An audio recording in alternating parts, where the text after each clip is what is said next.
Again, translating a graph means to shift the graph, moving all the points together. So we can translate a graph vertically and or horizontally. Now, we've already considered vertical translations, so in this tutorial, we'll look at horizontal translations, that is, shifting left or right. For horizontal translations, we find the vertex form of our quadratic equations particularly useful. The number in with the x, within the brackets here, tells us about the horizontal translation.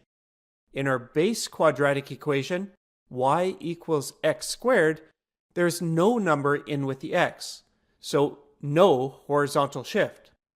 Now, if we put a plus 2 in with the x, our graph looks like this. In this case, a positive number in here actually shifts the graph to the left in the negative direction. If we put a negative 3 in with the x, our graph looks like this. A negative number will shift the graph to the right in the positive direction.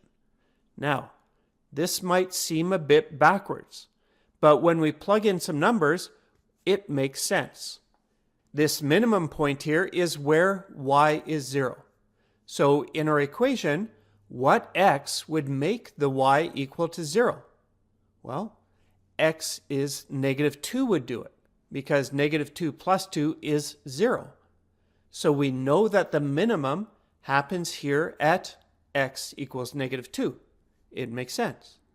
And in the same way, the minimum point for this one here, that is where y is 0, what x would get us there?